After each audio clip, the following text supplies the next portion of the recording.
Hello, everyone. Pokemon Legends ZA. We had a trailer, wow, kind of like a gameplay trailer almost, during the Pokemon Presents yesterday. Well, as of recording yesterday. Um, it has me very excited. If I won't lie, it has me very excited. So we're gonna watch it. I'm gonna pause at certain points and we're going to kind of have a look at it in detail and kind of see what there is to see about the game. Okay, let's go.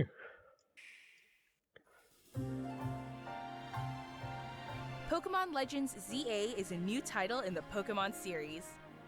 The story takes place in Lumio City, the largest city in the Kalos region. Prism Tower stands tall at the center of this city of beautiful vistas. These days, Okay, so the Lumios graphics is are looking undergoing pretty a good, I high-tech think. urban redevelopment plan to turn it into a city that people and Pokémon truly share.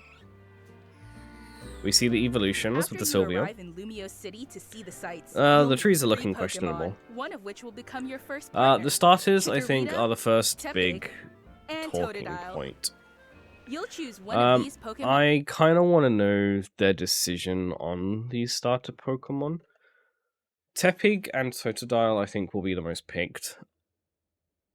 I think I might be wrong, but I think Chikorita is the least favorite grass type starter. I'm not entirely sure why they have picked these three. It's probably for a reason. They have brought Mega Evolutions back, so maybe they're gonna make them Mega Evolve, but I'm not entirely sure. To accompany you on a new journey as you get to know Lumio City We and can its also see inhabitants. just now that the Pokemon actually seem to follow the trainer around, so that's pretty cool. Lumio City and its inhabitants. Here are some of the colorful characters you'll encounter. When you arrive in Lumios, you'll meet a new friend and ally, either Urbane. So on these two, at the top here it says which character you meet will depend on the appearance you choose for yourself in the game. I think what that means is basically you will pick either male or female, and depending on which one you pick will depend on which one you find in game. If I had to take a guess, if you pick the female, you will get Urbane. I might be pronouncing that wrong. And then if you pick the male, you'll get Tawny. Or Tawny. The hotel where you'll be staying is... This guy is absolutely huge. I lost my mind when I saw this guy. He's easily like 8-9 feet tall. He's massive. Run by AZ. You'll also meet his partner, Floette.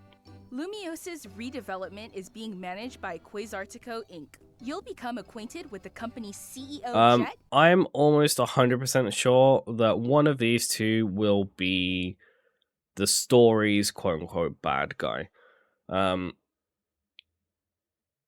It's a Pokemon game. It's gonna be obvious.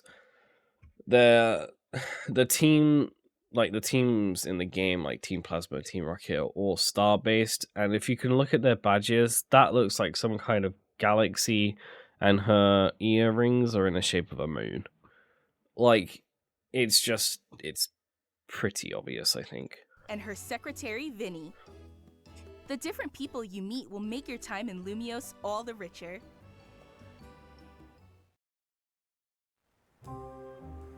Now we're going to go into the wild zones. The city has set up wild zones. These will be, instead of like the, obviously, like the locations the Legends Arceus had. They can thrive. You can see as he goes in here that the Fletchling and the Bunnelby have question marks above their head, meaning that they probably spotted you. I'm wondering if there will be like almost like a sneak option as there was in Legends Arceus where you can sneak up to the Pokemon. It was in Scarlet and Violet as well, so it's very plausible. We can also see just a guy stood in the background. I'm assuming he's either going to be an NPC or a Pokemon trainer, sorry. There were quite a few dotted around in the Scarlet and Violet, but you could just walk past them, so I didn't really fight many of them. To catch one of these wild Pokemon, aim... What's interesting about this... sorry, I just need to go back again, I missed the frame. So what's interesting about this is that the Fletchling has these 4 little arrows on the side. There's a little bit later on in the video, which makes me believe that these determine how catchable a Pokemon is, with the more arrows determining, like, the more arrows, then the more easily catchable it is. I will go into this into more detail in a minute when we actually get to that footage. We can also see the map up here where, like, the green zone, like the wild zone, is outlined, which is kind of nice. This one does look fairly small though, so that is my only worry. To catch one of these wild Pokemon, aim carefully, then throw a Pokeball. If you're having a hard time catching one, So you can see that this Pokemon here has 2 arrows, but when the Chikorita actually hits it, where it knocks its HP down, it then goes up to 3. It's only a very slight frame difference. Here, it goes up to 3 when it gets KO'd. So that's why I believe it's almost like an indicator of how catchable a Pokemon is. If I actually flip my camera here, there we go. We'll sit this side. So we actually have a lot of information on this screen. Obviously, we have the Pokemon in our party. in the target. Ooh, we have our Pokemon in our party down in the bottom left. We have the Pokemon in our party in the bottom left, which is actually kind of nice. You can kind of see them all. But then we also get them here as well, and I believe this is just because they've gained XP. But you can see they have like the little health bars, which you can see have little like icons to show you which Pokemon's which one's in battle. You've also got the Pokeballs one here, so you can see which one you can select. I'm assuming there'll be some way of cycling through these. And then the Pokemon that's currently active, you've got their level, obviously if they're male, female, their name, health bar, obviously as well with a little icon showing which Pokemon it is. If you actually have a look at the map here, again you can see the green zone, which will mark the wild zone. This looks a lot bigger than the first one. So my thought is, as you go through these wild zones, the higher the number, the bigger they are. But this one in particular has 2 different icons. We have this yellow one with the arrows. I believe this is to do with some kind of like teleportation elevator type thing to get onto these roofs, which we also see later in the trailer. And there's this little blue flying icon. I believe this might be some kind of fast travel between the different wild zones, which would be pretty cool, I think, if it is. Another interesting detail you can actually see in this little bit is that when the Fluffy does lose its HP, it kind of gets these little stars around its head. And then it kind of just sits there for a minute. This makes me believe that once you have KO'd a Pokemon, there'll be this, like, time period where you'll be able to throw a Pokemon to try and catch it. Which I think is a really nice change, instead of just it KOing and disappearing. The target, making it easier to catch.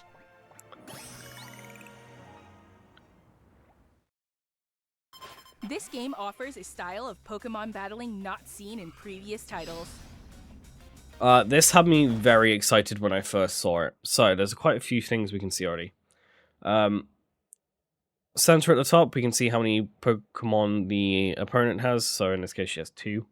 Again, we have the really nice HUD here with the selected Pokemon with the like target symbols, whatever it is, etc. Health bar. So, we also see the move list here. And if you notice, there are actually symbols on these moves. This one has a dot in it, and we'll see in a minute, but I reckon these are to do with how effective the moves are. So I reckon the regular circles just mean they do normal damage. The circles with the dots are super effective. And then there's also another icon we'll see, I think is a triangle, that means it's not very effective, and then there's like an X, which means it's not effective at all. And we'll see that in a minute. But there is a detail up here, which is insane, is that the trainer actually moves the Totodile out of the way of the rollout. Which means, in these Pokemon battles, you're going to have to time your attacks and your like defensive moves in order to be a good Pokemon battler. And that is amazing. That is basically one step closer to having Pokemon battles in the games be closer to the anime, which is nuts. So but it also means that you need to time your attacks. And positioning carefully to It also gives a use for Protect, which most people don't use Protect because it's kind of pointless. But here we go to the icons again. So you can see Bullet Punch is super effective because it has a dot. Aura Sphere has a triangle, which means it's not very effective. And then Dragon Pulse is just an X, which means obviously it doesn't affect them.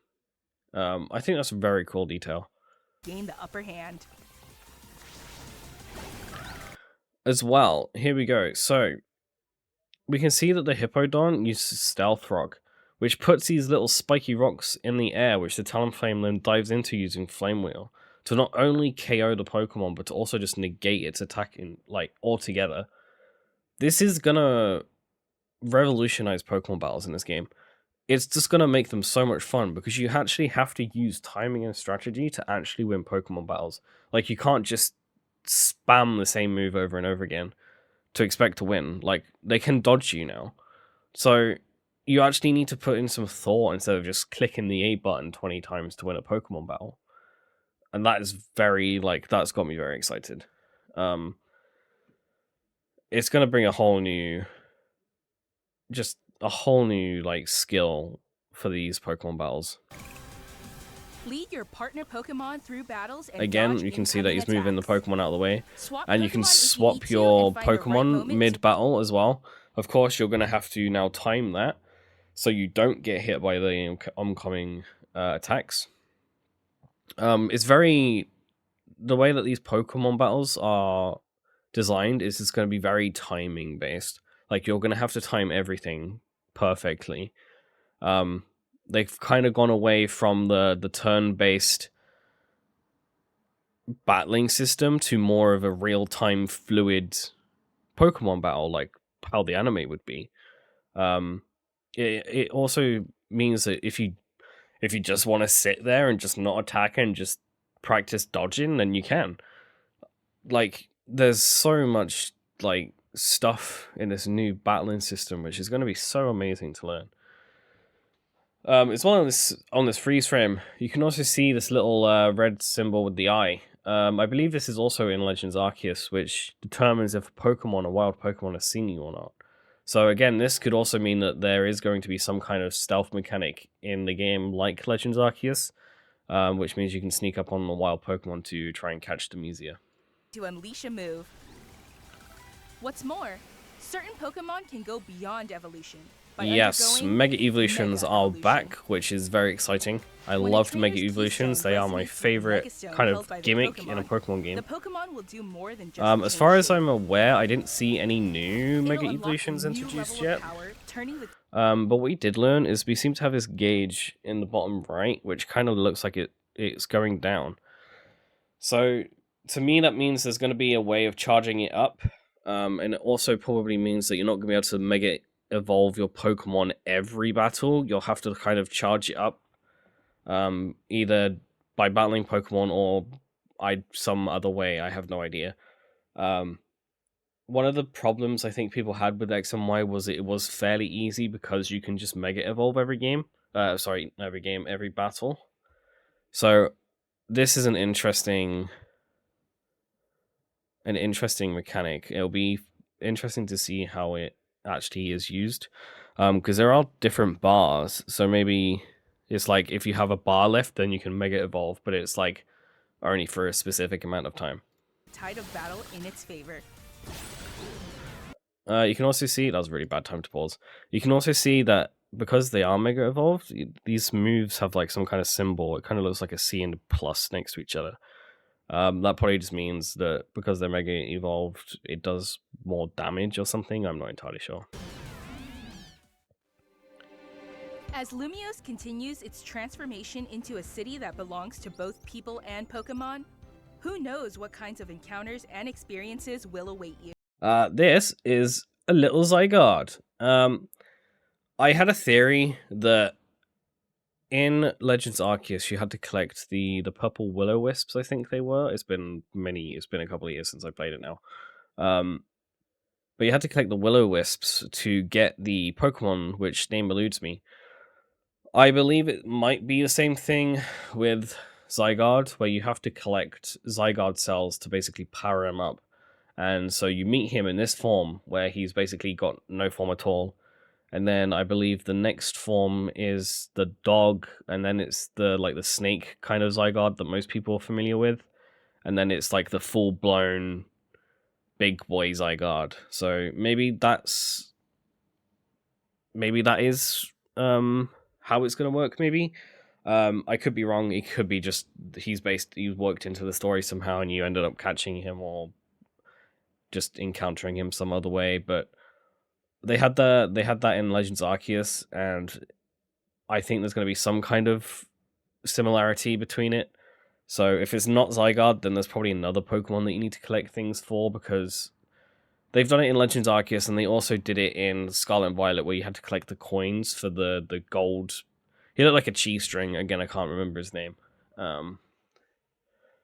But they did it in that as well, so I wouldn't be... I wouldn't be surprised if they did it in Legends ZA as well. Pokémon Legends ZA. Coming late 2025. So, it's coming late 2025. To me, this probably means anywhere between August and December. I'm going to predict possibly a November launch. I think so because it's kind of around the holidays, it's close to Christmas, it's near towards the end of the year.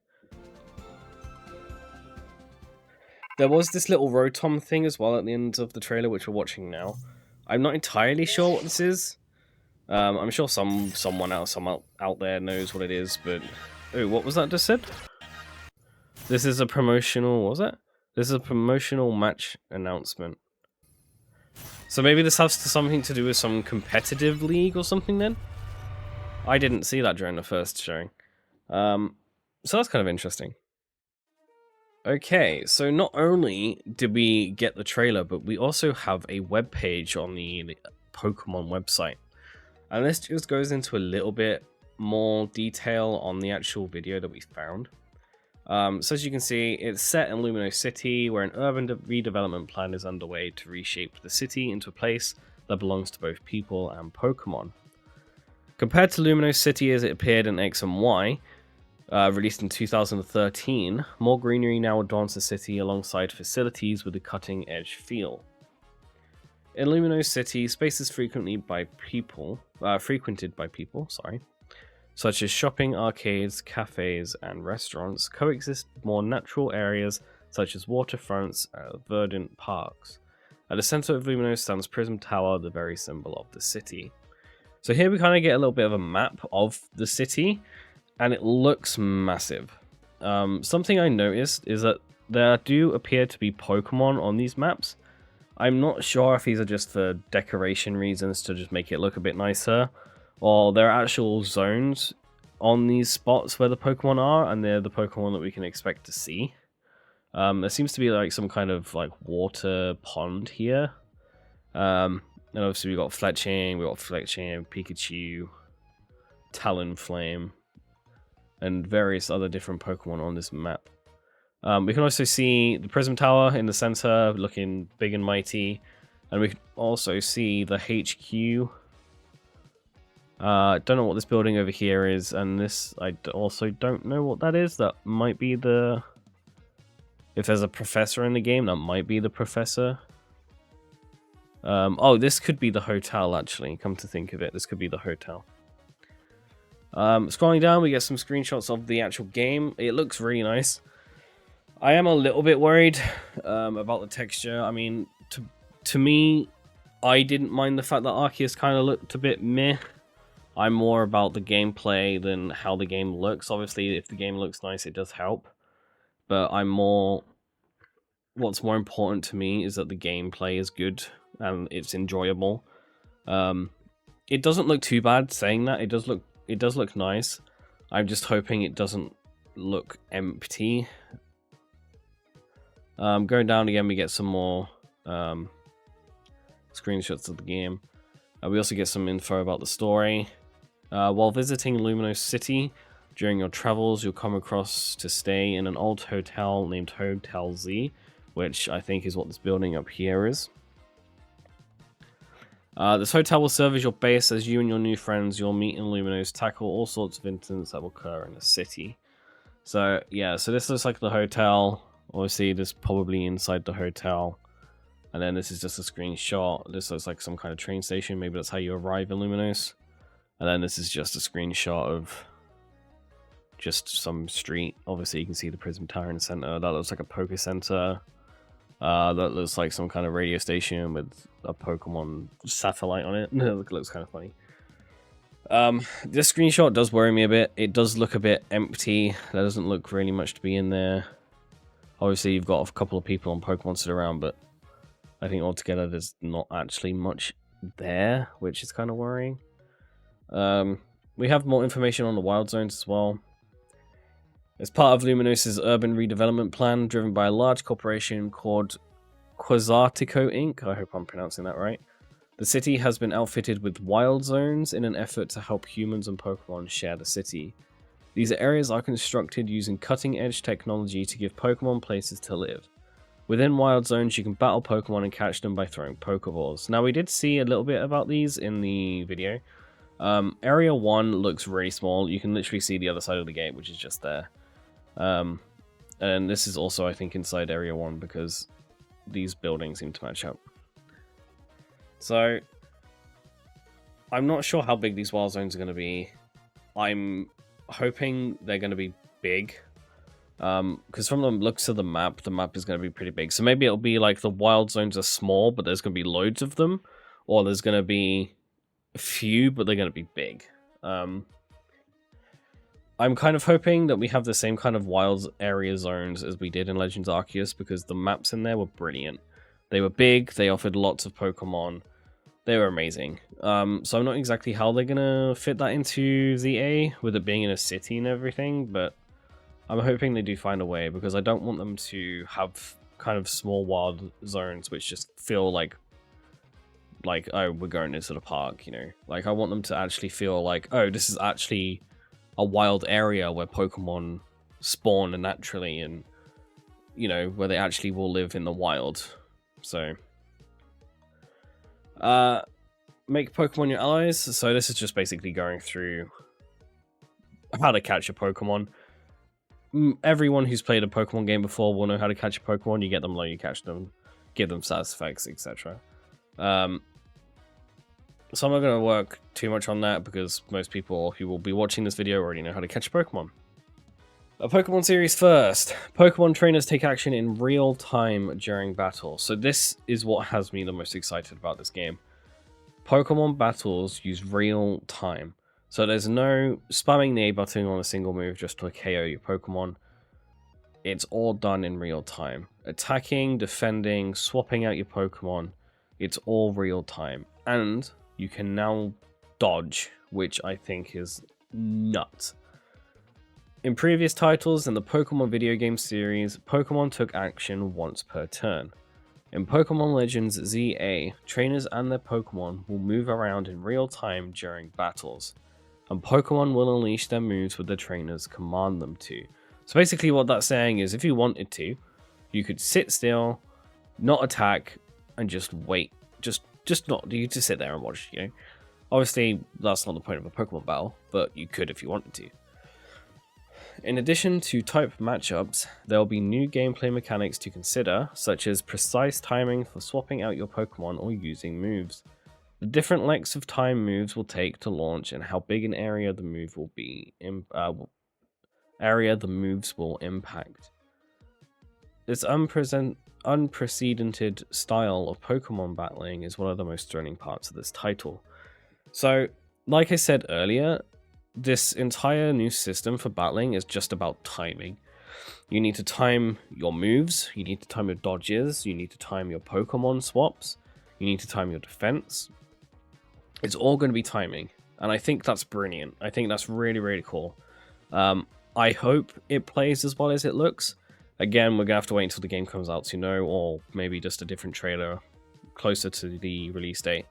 But this looks insane, and I'm very looking forward to it. Pokemon and trainers. So these are the characters you're going to be playing in the game. I'm hoping there's going to be some kind of customization. One of the things I loved about Pokemon X and Y was just the pure amount of customization you could do with the different clothing items. I'm hoping they bring that back. I'm hoping it's not just you play the same character in the same clothes. I'll be a little bit disappointed, I won't lie, if it is. I think one of the things I do love about Pokemon is the customization, and quite a few games recently just haven't had that. So I'm hoping they bring that back for this game. The start of Pokemon, I kind of went into it during the video, so I won't look into it too much, but yeah, it's basically Chikorita, Tepig, or Totodile. I think most people will either choose Totodile or Tepig. I don't think anyone is going to pick Chikorita. I'm also hoping they have Mega Evolutions as well. These are talking about the rivals, Urbane and Tawny. You'll make a new friend who lives and works at Hotel Z, supporting the owner however they can. They may come on strong at times, but they're likely helping people and Pokemon. They're quite skilled at Pokemon battles too. Their appearance you choose at the beginning of the game will determine whether Urban or Tawny will appear. So again, I think it's based on if you pick male or female for your character, depending on which one you'll get here. AZ, the big tall man. He stands at 3 meters tall, so yeah, almost, I think that's equate to about 9 feet. He's the owner of Hotel Z and claims to be 3,000 years old. He quietly harbors a strong determination and will. So, obviously he's going to play a massive part in the story. I don't exactly know what, obviously, because I've not played the game yet. But his name is AZ, which is the reverse of the title, which is ZA. I don't think that's a coincidence. I'm very looking forward to seeing out what this character does in the game. Eternal Flower obviously is his partner, as we can see up here. There's the two of them here. Now we go on to Jet. Jet is the CEO of Quasartico. I think that's how that's pronounced. A large corporation driving Luminous's urban redevelopment plan with the aim of shaping the city into one that belongs to both people and Pokemon. It seems she hopes to deepen the bonds between Pokemon and people.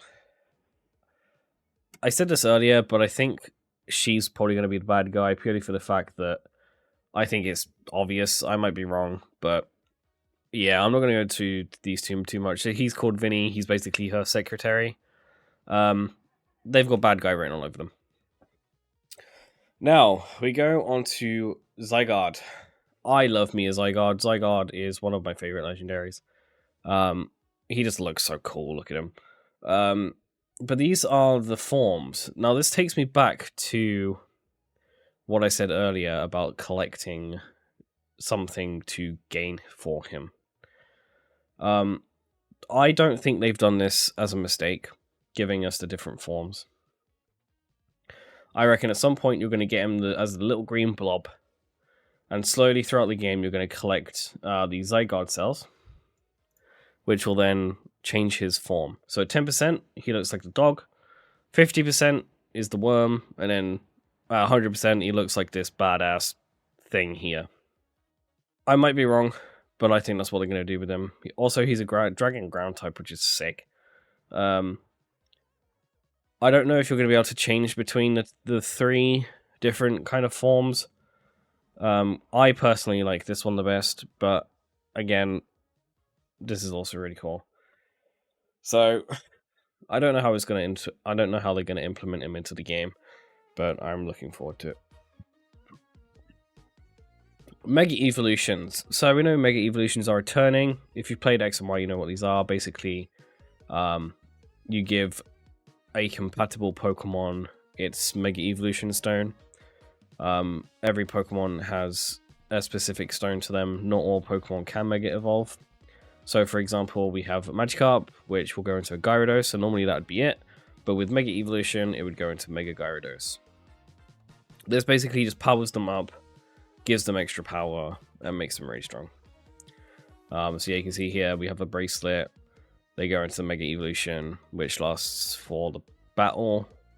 Obviously, in this game, as I said earlier, it's probably timed now just to stop it being so broken. Here we have some more examples of Mega Evolution. So Charizard X and Charizard Y are making a return. I believe all of these Pokemon were Mega Evolutions from X and Y. Truth be told, I've not played that game in a very, very long time.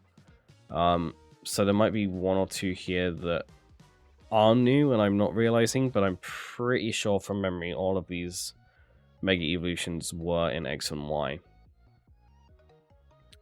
At the very bottom, releasing simultaneously worldwide in 2025. I believe that it's going to be a Switch 1 game, which will be able to be played on the Switch 2. I don't think it's going to be a Switch 2 exclusive. I think that the Switch 2 will be too new at that point to make it a Switch 2 exclusive. So, I think it's going to be a Switch 1 game that's going to be working on Switch 2. If they do bring it out as a Switch 2 game, then obviously we know it's going to be a lot. I think the performance will be a lot better than Legends Arceus. I personally didn't have any issues with it. But I think it's going to be... If they do bring it out as a Switch 2 exclusive, I think it's going to be an interesting choice for Nintendo to make. That's all I'm going to say on the matter. But yeah, anyways, thank you for watching the video. I hope you have enjoyed it. If you did, make sure to like and subscribe. I am streaming over on Twitch. I've been shiny hunting quite recently. I also plan on playing some other Nintendo games as well on my Switch. I will also be streaming the Nintendo Direct for the Switch 2 on the 2nd of April. So you're more than welcome to join me over for that for a live reaction. And I will most certainly be making a video on that as well when it's out. I hope you enjoy the rest of your days and evenings, and I will see you soon. Bye!